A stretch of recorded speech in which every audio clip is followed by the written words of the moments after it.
I walked into my wife's law firm opening party expecting champagne and congratulations. Instead, I got pointed fingers, cruel laughter, and a divorce envelope handed to me like a restaurant bill. Everyone called me the test-run husband. My wife announced I was her firm's first case. She told me to sign the papers and leave. So I did exactly that. I signed, smiled, and walked out quietly. What she didn't know was that I'd been funding her dream with $20 million of my own money.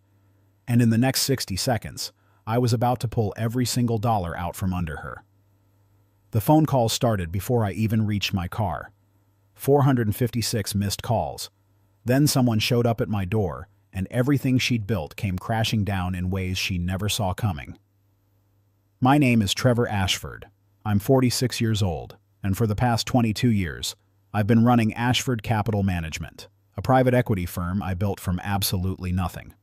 Started with $50,000 borrowed from my late father, and turned it into a portfolio worth north of $200 million. I don't say that to brag. I say it because understanding where I came from makes what happened next so much worse. But before we get into how I dismantled everything my wife built, make sure you hit that subscribe button and drop a comment below telling me what you would have done in my situation. And if this story resonates with you, smash that like button because you're about to hear how one quiet exit destroyed an entire empire. I met Victoria Cambridge at a fundraising gala 14 years ago. She was 28 then, fresh out of law school, working as an associate at Morrison & Blake, one of Chicago's most prestigious corporate law firms. She had this way of commanding a room without even trying. Sharp intellect, sharper wit, and the kind of confidence that made senior partners nervous. When she laughed at my joke about corporate lawyers being professional argument starters, I knew I was done for. Our wedding was everything Victoria wanted. The Drake Hotel Ballroom, 300 guests, coverage in Chicago Luxury Magazine. She wore a custom Vera Wang gown that cost more than most people's cars, and I didn't care about the price tag because seeing her happy made every dollar worth it. We honeymooned in the Amalfi Coast, spent 3 weeks drinking wine and planning our future. She wanted to make partner at Morrison & Blake within 5 years, then eventually start her own firm specializing in corporate litigation and mergers. I told her I'd support her however she needed. For 13 years, I kept that promise. Victoria worked insane hours. 80-hour weeks were normal during trial preparation. Weekends disappeared into case files and depositions. I never complained because I understood ambition. Hell, I'd built my own company from nothing using the same obsessive dedication. But somewhere around year 10, things started changing in ways I didn't want to acknowledge. The late nights became later. The business trips multiplied like rabbits. Victoria started taking calls in other rooms, closing doors that used to stay open. She developed this habit of checking her phone constantly, face down on every surface, password protected with biometric security that she changed monthly. When I asked about it, she'd wave me off with explanations about client confidentiality and attorney-client privilege. Perfectly reasonable answers that felt perfectly wrong. Then came the social changes. Victoria joined a new gym that required special membership fees and had training sessions at odd hours. She started buying lingerie I never saw her wear, expensive pieces from boutiques I'd never heard her mention. Her perfume changed too, from the light floral scent she'd worn since college to something heavier, more exotic, the kind that clings to clothes and makes you wonder where someone's been spending their time. But the biggest red flag was how she talked about her career plans. For years, Victoria had discussed partnership at Morrison & Blake like it was her ultimate goal. Then suddenly, about 8 months ago, she started mentioning starting her own firm. Not in the distant future like we'd always planned, but soon. Within months. She had investors lined up, she said. Office space already picked out in the financial district. Everything was moving fast, too fast for something she'd supposedly just started planning. I didn't say anything because part of me was curious to see how long she'd keep up the charade. And honestly, another part of me was already calculating contingencies. I hadn't built a successful investment firm by ignoring warning signs or hoping problems would resolve themselves. When you see smoke, you start looking for fire, and when you find fire, you make sure you're not standing in the blast radius when everything explodes. The invitation arrived 3 weeks before the event. Heavy cardstock, embossed lettering, the kind of formal announcement that screams, "We've made it." Cambridge & Associates Grand Opening Celebration. Victoria had handed it to me over breakfast with this bright, expectant smile. "Trevor, this is it," she said, her eyes shining with excitement. "Everything we've worked toward. I want you there when I cut the ribbon on my own firm." "Our firm," I corrected gently. "We built this together." Her smile faltered for just a second. "Of course, our firm." But the way she said it made it clear whose name was on the door and whose contributions she actually valued. The morning of the party, Victoria left early to oversee final preparations. She was wearing a navy Armani suit that probably cost $4,000, her hair styled in that severe bun she used for important meetings. She looked every inch the successful attorney about to launch her own practice. What she didn't look like was a woman grateful to the man who'd made it all possible. See, here's what Victoria didn't know I knew. About 6 months ago, when she'd come to me with her business plan for Cambridge & Associates, asking for investment capital to get the firm off the ground, I'd done my due diligence. Not just on her business model, which was solid, or her projected client list, which was impressive, but on her motivations. And what I found was interesting. Victoria had been having an affair with Nathan Cross, a managing partner at Morrison & Blake, for approximately 18 months. Nathan was 52, married with 3 kids, and apparently had a thing for ambitious young associates who reminded him of his glory days. The affair had started during a merger case they'd worked together, lots of late nights in conference rooms that led to hotel rooms in cities where nobody knew their names. I knew about Nathan because I paid people to know things. Detective Raymond Pierce, former Chicago PD, now running a private investigation firm that specialized in corporate intelligence and, when necessary, personal matters. Ray had given me everything: hotel receipts, photographs, text messages recovered from phone records, even audio recordings from a device Victoria had accidentally left running in her briefcase during one particularly indiscreet lunch meeting. But here's the thing that really got me. Nathan Cross was one of Victoria's primary investors in Cambridge & Associates. He'd committed $8 million to her startup, money he was pulling from a trust fund his father had established, money his wife knew nothing about. Victoria had another $5 million from various other investors, including $3 million from her parents who'd mortgaged their retirement home to support their daughter's dream. And then there was my contribution, $20 million. $20 million I'd wired to Cambridge & Associates' business account over a 6-month period, structured as a series of investments and loans that made me the firm's majority stakeholder. Victoria had the paperwork showing my investment, but what she didn't have was the full documentation showing that every single dollar could be recalled within 24 hours if certain conditions weren't met. Conditions I'd buried in the fine print that Victoria's excitement had made her skip over when signing. Those conditions were simple. The investment was contingent on our marriage remaining intact and on Victoria not engaging in any activities that would constitute breach of fiduciary duty to the firm's primary stakeholder, namely me. Adultery, by the legal definition I'd had my attorneys craft, absolutely constituted such a breach. Victoria thought she was so clever, getting me to fund her dream while she planned her escape with Nathan. What she didn't realize was that I'd been 3 steps ahead of her for months, building a trap so perfect she wouldn't see it until it had already snapped shut. The party was at the Four Seasons, because of course it was. Victoria had rented out their largest ballroom for the evening, the same room where we'd celebrated our 5th wedding anniversary. The irony wasn't lost on me.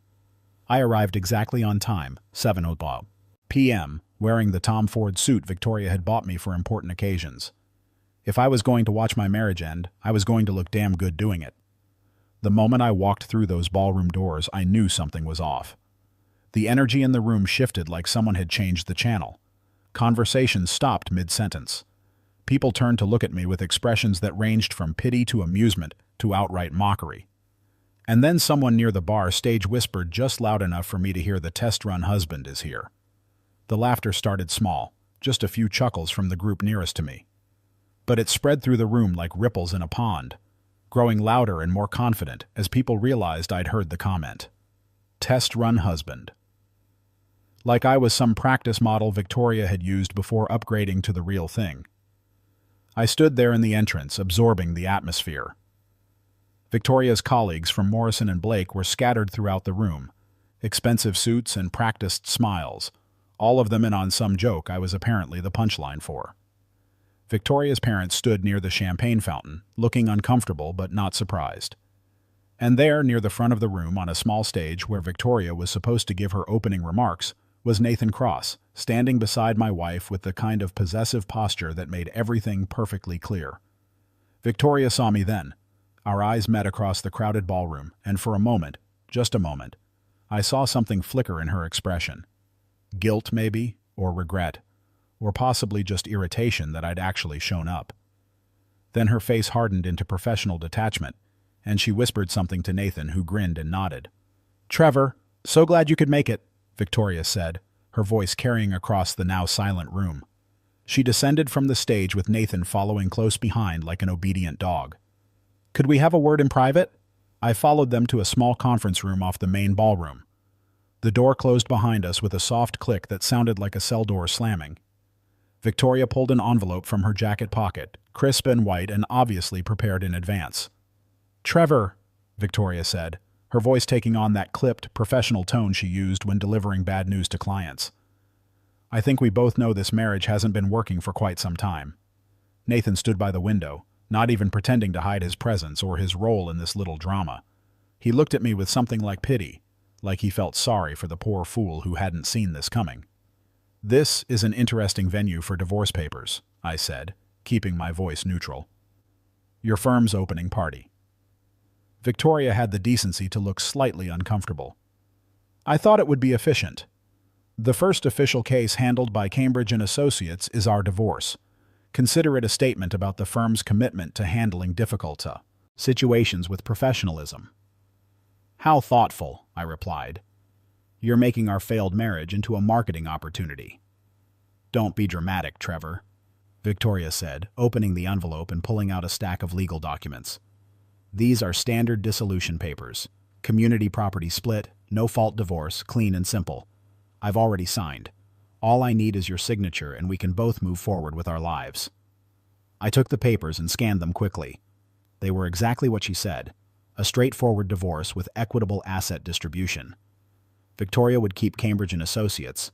I'd keep Ashford Capital Management, and we'd split everything else down the middle. Except Victoria had made one crucial error in her calculations.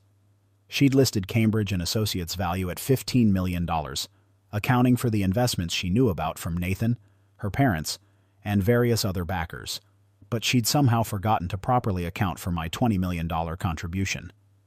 The paperwork showed my investment as a standard marital asset to be split, rather than what it actually was, a recallable loan with specific performance requirements that she'd just violated.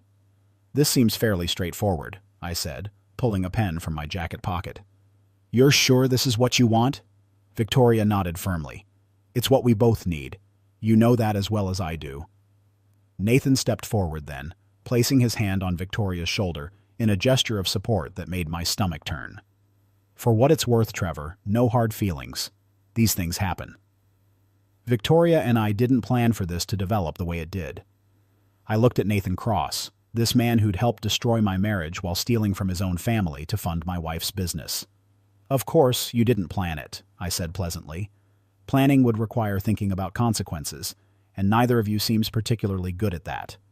I signed every page without reading them, quick, efficient signatures that made Victoria's eyes widen slightly. She'd probably expected me to fight, to argue, to beg her to reconsider. Instead, I handed the papers back to her with a smile. "All done?" I said. "Anything else you need from me?" Victoria tucked the papers back into the envelope, relief obvious on her face. "No, that's everything. You're welcome to stay for the party if you'd like, but I understand if you'd rather go." "I think I'll pass on the celebration," I replied, turning toward the door. "But congratulations on the new firm, Victoria. I hope it's everything you dreamed it would be." I walked out of that conference room with my head high and my phone already in my hand. Behind me, I could hear Victoria and Nathan talking in low, relieved voices. They thought they'd won. They thought I'd just rolled over and given them everything they wanted without a fight. They had no idea that the real fight was just beginning, and it would be over before they even realized they'd lost.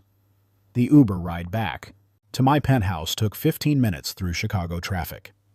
During those 15 minutes, I made 3 phone calls that would dismantle everything Victoria had built. The first call was to my attorney, David Sherman. David and I had been friends since Northwestern, and he specialized in exactly the kind of nuclear option I was about to deploy. "David," I said when he answered, "execute Protocol 7.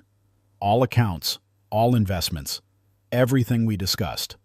"Jesus, Trevor," David replied, but I could hear him already typing. "You're absolutely certain about this?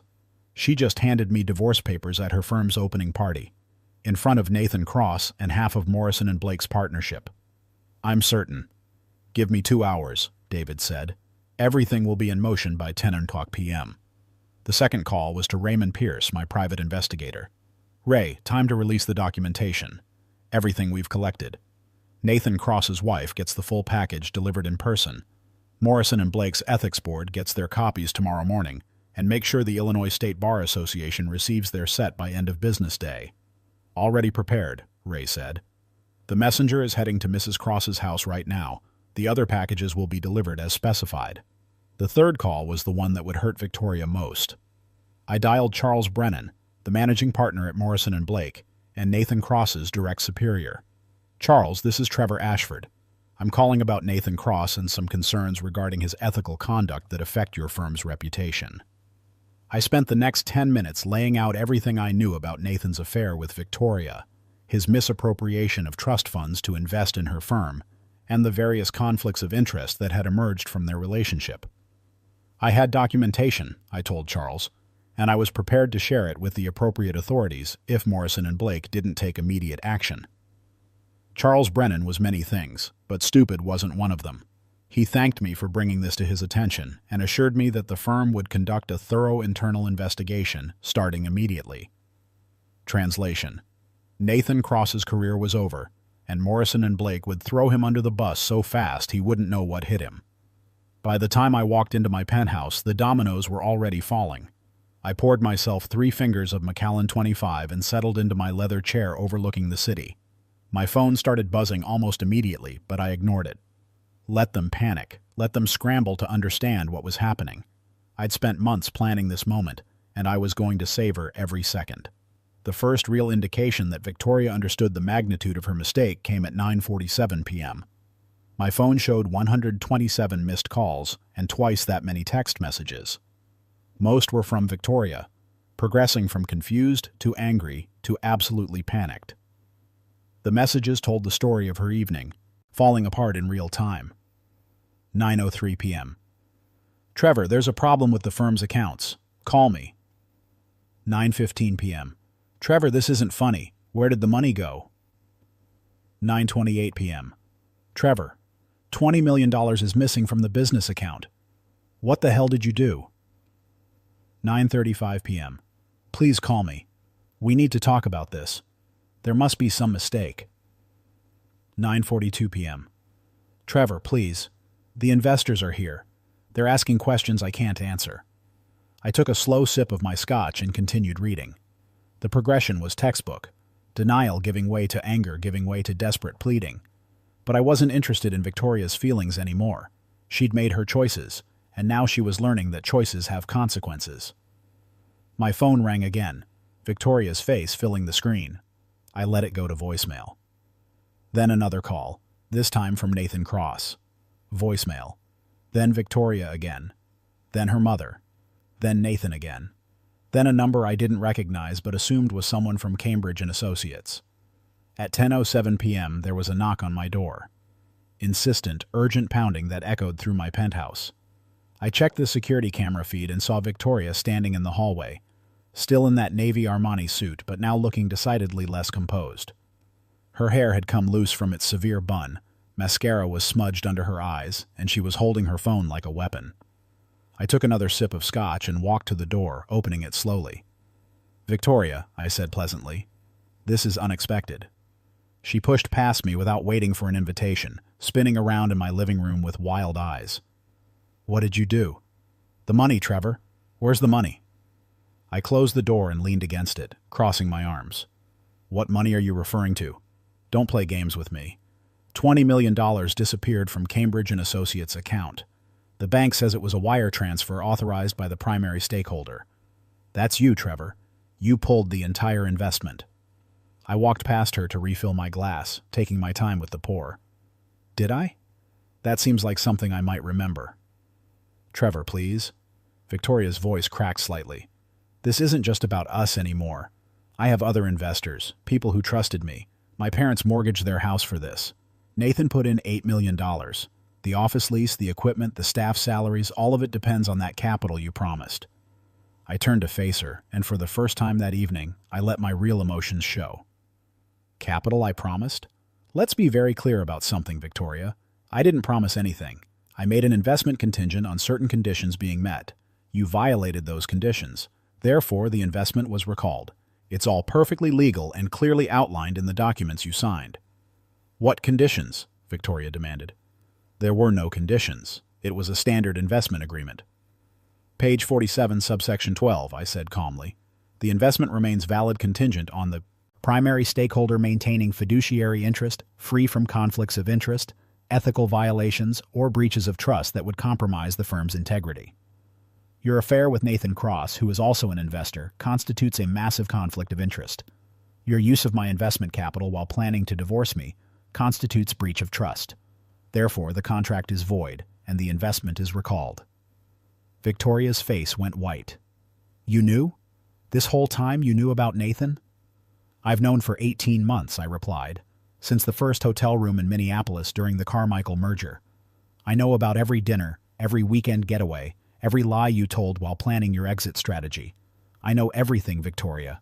I just waited until you'd built something worth destroying before I took it away. She sank onto my couch, her legs apparently no longer able to support her weight. But my parents' money, Nathan's investment, you're destroying innocent people's lives. I laughed, actually laughed. Nathan Cross is innocent? The man who embezzled from his father's trust fund to impress you? The man who's currently being served with divorce papers from his wife of 25 years? The man whose legal career is about to implode when the Illinois State Bar Association receives documentation of his ethical violations tomorrow morning? That Nathan Cross? Victoria looked up at me with horror. You sent documentation to the Bar Association? I sent documentation to everyone who needed to see it. Morrison and Blake's Ethics Board, the State Bar, Nathan's wife, who, by the way, has already filed for divorce and frozen all marital assets, which includes that $8 million he invested in your firm. Oh, and I also notified the trust fund administrators about his misappropriation of fiduciary funds. Nathan's looking at potential criminal charges, Victoria. But sure, let's talk about innocent people. This is insane, Victoria whispered. You're destroying everything because I fell out of love with you? I crouched down in front of her, meeting her eyes directly. No, Victoria. I'm teaching you that actions have consequences. You didn't just fall out of love.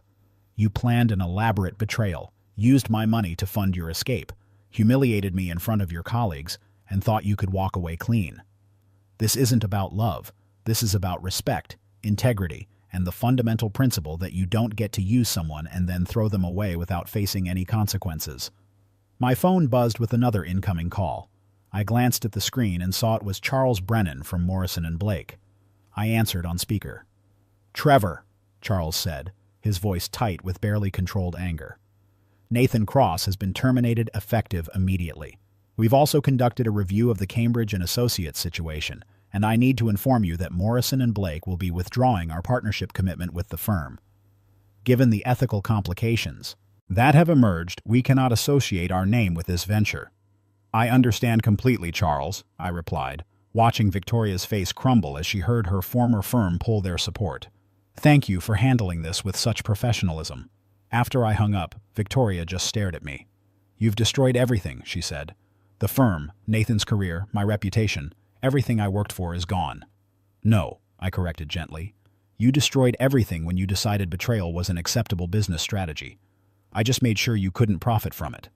What am I supposed to do now? Victoria asked, tears starting to stream down her face. I have staff depending on me. I have creditors expecting payment. I have a lease on office space I can't afford without your investment. I stood up and walked to the window, looking out at the Chicago skyline. You're a smart woman, Victoria, one of the smartest I've ever known. Figure it out the same way I did when I started with nothing. Build something real, something earned, something that doesn't depend on lying and cheating and using people who love you. Trevor, please, just give me something. Anything. My parents will lose their house if this firm fails. I turned back to face her. Your parents can contact my attorney. I'll structure a repayment plan for their investment that protects their home. But that's because they're innocent in this, Victoria. They believed in you, supported your dream, and don't deserve to suffer because their daughter chose to be ruthless. But you? You get nothing from me except the lesson you should have learned a long time ago. Character matters more than ambition, and integrity isn't optional. Victoria left my penthouse at 11:23 p.m., her expensive suit wrinkled, her makeup ruined, her entire life in shambles. I watched from my window as she got into her car and drove away, probably heading back to explain to her investors and staff how everything had fallen apart in a single evening. The next morning, my phone was still blowing up with calls and messages. Nathan Cross's attorney trying to negotiate some kind of settlement. Victoria's parents thanking me for the repayment plan while crying about their daughter's choices. Various investors in Cambridge and Associates trying to understand how they'd lost everything overnight. I ignored most of them, but there was one call I did take, from Sebastian, my son from my first marriage. He'd heard through the grapevine what had happened and called to check on me. "Dad," Sebastian said when I answered. "Mom told me about Victoria. Are you okay?" "I'm better than okay," I told him honestly. "I'm free." "Did you really pull $20 million in a single night?" "Every penny," I confirmed, "and I'd do it again in a heartbeat." Sebastian was quiet for a moment. "You know what's crazy, Dad? Most people would call what you did cruel or vindictive. But from where I'm sitting, it looks like justice." He was right, of course. This wasn't about revenge or cruelty. This was about consequences, about making sure that people who think they can use and discard others without repercussions learn that the world doesn't work that way. Victoria had spent months planning her exit, using my resources to build her dream while preparing to humiliate me publicly. She'd gambled that I'd be too weak or too in love to fight back. She'd gambled wrong. 6 months later, I ran into Victoria at a legal conference. She was working as an associate at a mid-sized firm, rebuilding her career from scratch after Cambridge and Associates had collapsed spectacularly. Nathan Cross had been disbarred and was facing criminal charges. His wife had taken everything in the divorce, including the house, the cars, and the kids' college funds. Victoria looked thinner, older, like the past 6 months had aged her a decade. When she saw me, she didn't approach or try to talk. She just nodded once, an acknowledgement of shared history and mutual destruction. I nodded back and walked away. There was nothing left to say. She'd learned her lesson, I'd moved on with my life, and the world had balanced itself out the way it always does when you refuse to let people treat you like disposable. That's the thing about being underestimated. People think quiet means weak. They think accommodating means pushover. They think silence means you don't notice what's happening. But sometimes the quietest person in the room is quiet because they're 3 steps ahead, planning moves you won't see coming until it's too late to stop them. Victoria called me a test-run husband at that party. She was right in a way. I was a test run for what happens when you mistake kindness for weakness and generosity for stupidity. She tested me, and she failed. And in failing, she lost everything she'd worked for. If you found this story satisfying, hit that like button and drop a comment telling me whether I went too far or if Victoria got exactly what she deserved. And don't forget to subscribe to this channel for more stories about ordinary people who refuse to be treated like disposable. Because everyone has a breaking point, and sometimes the quietest revenge is the one nobody sees coming until it's already destroyed everything they built on lies.